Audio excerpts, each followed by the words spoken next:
अस्सलामुअलैकुम, welcome to the order zone. इस video में हम देखेंगे कि हम ऑर्डर जोन के ऊपर अपना अकाउंट जो है वो किस तरह से क्रिएट कर सकते हैं। ठीक है, तो फर्स्ट ऑफ ऑल आप जिसके साथ भी ज्वाइन करने वाले हैं वो आपको अपना रेफरल लिंक देगा। ठीक है, लिंक कुछ इस तरह का होगा। सो आपने सिंपली लिंक के ऊपर क्लिक करना है और आपके पास वेबसाइट रजिस्ट्रेशन पेज जो है वो ओपन हो जाएगा।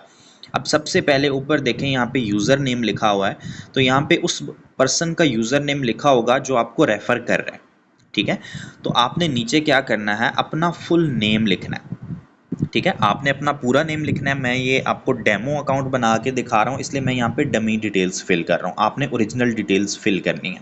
ठीक है, तो यहाँ पे आपने जो है अपना फुल नेम लिख देना है। उसके बाद आपने यहाँ से कंट्री सिलेक्ट कर लेनी है। ठीक है, पाकिस्तान कंट्री यहाँ से आप सिलेक्ट कर लेंगे, यहाँ पे आपको मिल जाएगी।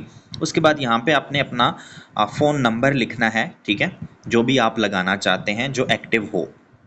ठीक है, आपने फ़ोन नंबर लगा देना है। उसके बाद आपने यहाँ पे जीमेल लगानी है। ठीक है, मैं फिर बता रहा हूँ कि मैं डमी डिटेल्स फिल कर रहा हूँ, आपने अपनी ओरिजिनल डिटेल्स फिल करनी है। ठीक है, अब यहाँ पे आपने यूज़र नेम रखना है। यूज़र नेम बेसिकली क्या होता है, यूज़र नेम होता है आपका निक नेम। ठीक है, जो भी आपका निक नेम है वो यहाँ पे आप लिख सकते हैं। ठीक है, जिस तरह फॉर एग्जांपल अगर किसी का नाम शुएब है तो उसको शेबी बोलते हैं। ठीक है, इसी तरह निक नेम जो है वो आप अपना रखना चाहते हैं तो वो रख लें, अदरवाइज़ आप जो भी यहाँ पे यूज़र नेम रखना चाहते हैं वो आप रख सकते हैं। कम से कम जो है यूज़र नेम 6 अल्फाज पर मुश्तमिल होना चाहिए।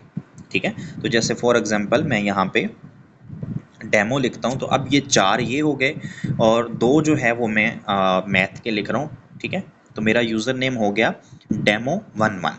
ठीक है, अब यहाँ पे देखें जिस तरह मुझे रेफ़र किया जा रहा है, तो यहाँ पे एक यूज़र नेम लिखा हुआ है, नेम लिखा हुआ है और आगे 735 लिखा हुआ है। ठीक है, तो इसी तरह आप जो है अपना यूज़र नेम लग सकते हैं। आप कोई भी बेशक अपना निक नेम लिखें। ठीक है, तो वो आपकी अपनी मर्ज़ी है। ठीक है, अब इसी तरह पासवर्ड भी जो है वो कम से कम 6 लफ्ज़ों का होना चाहिए। तो यहाँ पे पासवर्ड हमने लगा दिया। अब इंटर कन्फर्म पासवर्ड, वही पासवर्ड जो आपने ऊपर लिखा है वो आप यहाँ पे लिख देंगे। ठीक है, अब उसके बाद है इंटर सिक्योरिटी पिन। यहाँ पे आपने अपनी एक सिक्योरिटी पिन रखनी है। ठीक है, जो सिर्फ आपको पता होनी चाहिए।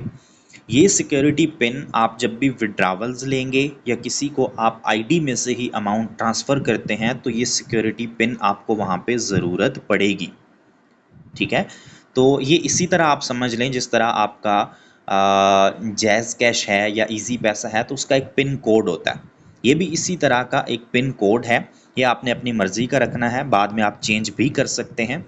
ठीक है, तो यहाँ पे आपने अपना एक पिन कोड रखना है, कम से कम 4 लफ्ज़ हों और ज़्यादा से ज़्यादा जितने आप रखना चाहें। अब उसके बाद आपने कैप्चा फिल करना है। यहाँ पे ऊपर देखें, ये जो एक कोड लिखा हुआ है, सेम इसको देख के हमने नीचे लिखना है। जो बड़े लफ्ज़ हैं वो बड़े लिखेंगे। ठीक है, और जो मैथ के हैं वो मैथ के लिखेंगे। ठीक है, तो पहले 1 है, हमने 1 लिख दिया। अब एफ़ है, एफ़ बड़ा है तो हमने एफ़ बड़ा लिख दिया। ठीक है, उसके बाद 7 8 3 7। अब जब भी आप अकाउंट लॉगिन करेंगे तब भी ये कैप्चा वहाँ पे आ रहा होगा। ठीक है, तो सेम इसी तरीके से आपने फिल करना है। उसके बाद I accept terms and conditions, इसको आपने चेक कर देना है। ये वाला बॉक्स जो है इसको आपने टिक कर देना है। उसके बाद आपने क्रिएट अकाउंट के ऊपर क्लिक करना है। आपका अकाउंट जो है वो क्रिएट हो जाएगा। Thank you so much. अल्लाह हाफिज़।